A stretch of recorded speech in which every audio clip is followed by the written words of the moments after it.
People ask me sometimes, is there a lot of racism in Alaska as far as seafood processing? And I say the same thing every time. Yes, there is a lot of racism. But if you just do your job and mind your business, it'll be down to a minimum. And as far as demographics are concerned, if your primary language is English and you're an American, you are in the minority for the most part. Most locations. Some locations have more Americans than anywhere else, but for the most part, primary English speaking Americans are the minority of the demographics when it comes to seafood processing. So you have a large contingent of Filipinos, a large contingent of Latinos that are not in the lower 48. Some are from Puerto Rico and other parts. And you'll have a large contingent of Ukrainians, even Africans.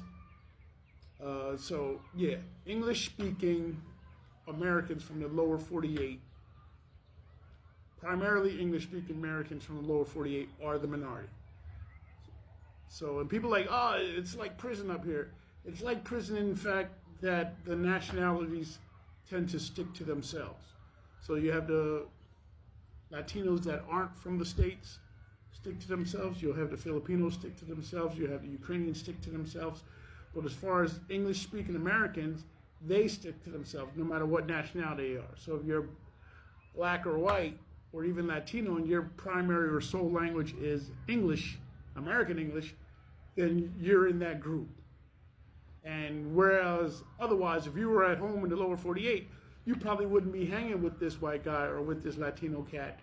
But because you're in the minority as far as the primary English-speaking American, you're cool with the cats that you're with. And that's not even included with your bunking. You know, sometimes you get a roommate from a different country or that doesn't speak your language, so you'll have to deal with that. But primary first language English-speaking Americans generally are the minority. Now, it wasn't like that my last trip in Sitka. Like the bunkhouse cats were mostly Americans, but the locals were mostly Filipino. But in Kodiak, yeah, you're the minority when I was in Kodiak. So, and it's like that in Naknek as well. Naknek has a large contingent of Filipino, Latino, not from the U.S., and Ukrainian and Japanese. In Japanese, they really just keep to themselves. They're all about work. Japanese are there to make money and go back. They don't consort with anybody. They're strictly business.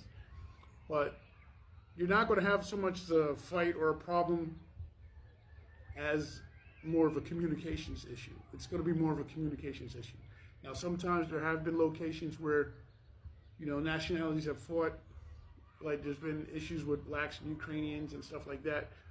But for the most part, you're going to be cool with English-speaking Americans whose primary language is English first, and the rest you just deal with. You're just there to make money. Just go make some money.